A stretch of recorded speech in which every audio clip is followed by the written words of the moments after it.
ರಾಜೀವ್ ಗಾಂಧಿ ಹಾಗೂ ಸೋನಿಯಾ ಮದುವೆ ಆಗೋದಕ್ಕೆ ರೆಡಿಯಾಗಿದ್ರು. ಆದರೆ ರಾಜೀವ್ ಸಾಮಾನ್ಯ ವ್ಯಕ್ತಿಯಾಗಿರಲಿಲ್ಲ. ಭಾರತದಂತಹ ದೊಡ್ಡ ದೇಶದ ಪ್ರಧಾನಮಂತ್ರಿಯಾಗಿದ್ದ ಇಂದಿರಾ ಗಾಂಧಿಯ ಮಗನಾಗಿದ್ರು. ಸೋನಿಯಾ ಅಪ್ಪನಂತೆ ಇಂದಿರಾಗೂ ಕೂಡ ರಾಜೀವ್ ಲವ್ ಸ್ಟೋರಿಯ ಬಗ್ಗೆ ಒಂದಿಷ್ಟು ಆತಂಕ ಇತ್ತು. ಅದರ ಬಗ್ಗೆ ಇಂದಿರಾ ಗಾಂಧಿಯ ದೀರ್ಘಕಾಲದ ಒಡನಾಡಿಯಾಗಿದ್ದ ಉಷಾ ಭಗತ್ ತಮ್ಮ ಪುಸ್ತಕವೊಂದರಲ್ಲಿ ಉಲ್ಲೇಖಿಸಿದ್ದಾರೆ.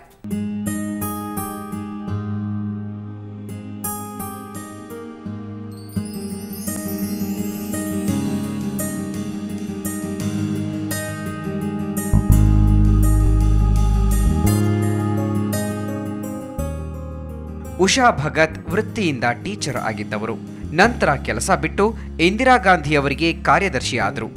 31 ವರ್ಷ ಇಂದಿರಾ ಜೊತೆ ಕೆಲಸ ಮಾಡಿದ ಉಷಾ ಭಗತ್ ಇಂದಿರಾ ಕುಟುಂಬವನ್ನ ಹತ್ತಿರದಿಂದ ಕಂಡವರು. ಹಾಗೇನೆ ರಾಜೀವ್ ಗಾಂಧಿ ಹಾಗೂ ಸಂಜಯ್ ಗಾಂಧಿಗೆ ಟೀಚರ್ ಕೂಡ ಆಗಿದ್ರು. ಇದೆಲ್ಲದರ ಅನುಭವದ ಮೇಲೆ ಉಷಾ ಇಂದಿರಾಜಿ ಥ್ರೂ ಮೈ ಐಸ್ ಅನ್ನೋ ಪುಸ್ತಕ ಬರೆದಿದ್ದಾರೆ. ಇದರಲ್ಲಿ ಅವರು ರಾಜೀವ್ ಗಾಂಧಿಯ ಲವ್ ಅಂಡ್ ಮ್ಯಾರೇಜ್ ಬಗ್ಗೆಯೂ ದಾಖಲಿಸಿದ್ದಾರೆ.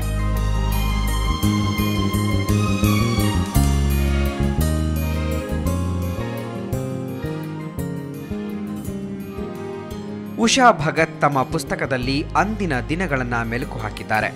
ರಾಜೀವ್ ಗಾಂಧಿಯನ್ನ ಸೋನಿಯಾ ಮದುವೆ ಆಗೋದು ಸೋನಿಯಾ ತಂದೆಗೆ ಇಷ್ಟವಿರಲಿಲ್ಲ. ಹಾಗಂತ ರಾಜೀವ್ ಬಗ್ಗೆ ಅವರಿಗೆ ಕೆಟ್ಟ ಭಾವನೆಯೇನೂ ಇರಲಿಲ್ಲ.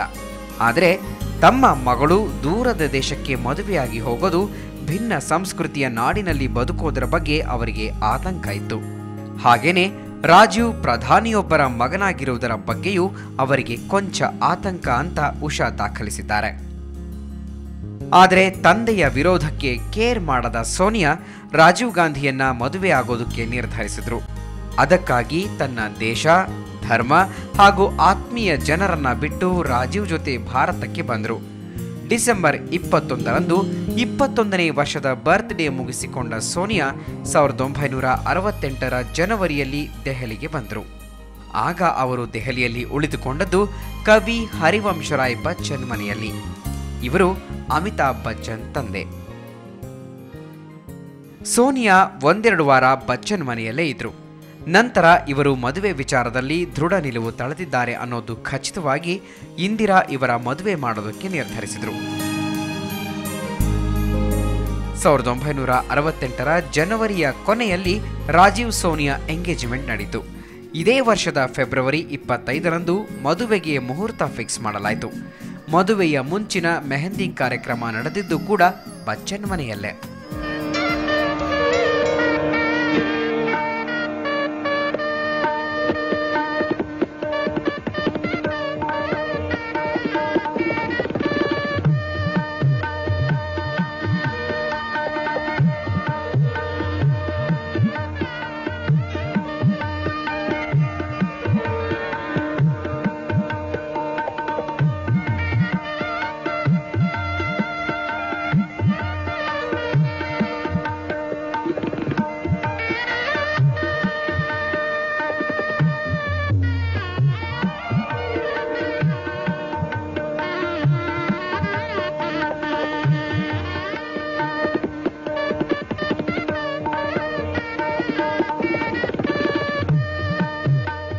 ಮದುವೆ ಸಂಭ್ರಮದಲ್ಲಿ ಸೋನಿಯಾ ಅತೀವ ಸಂಕೋಚದಿಂದ ಮುದುಡಿ ಕುಳಿತಿದ್ರು ಅಂತ ಉಷಾ ತಮ್ಮ ಪುಸ್ತಕದಲ್ಲಿ ದಾಖಲಿಸಿದ್ದಾರೆ.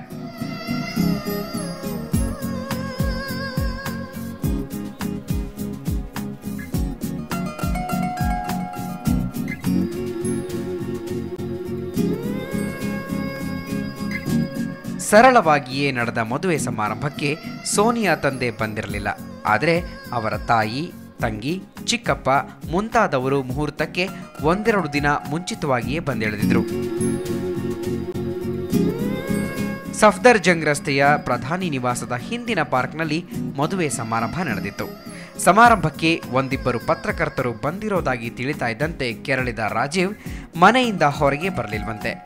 ಇಂದಿರಾ ಹರಸಾಹಸ ಮಾಡಿ ರಾಜೀವ್ರನ್ನ ಕರೆತಂದ್ರು ಅಂತ ಮದುವೆ ಉಸ್ತುವಾರಿ ನೋಡಿಕೊಂಡಿದ್ದ ಉಷಾ ಬರೆದಿದ್ದಾರೆ.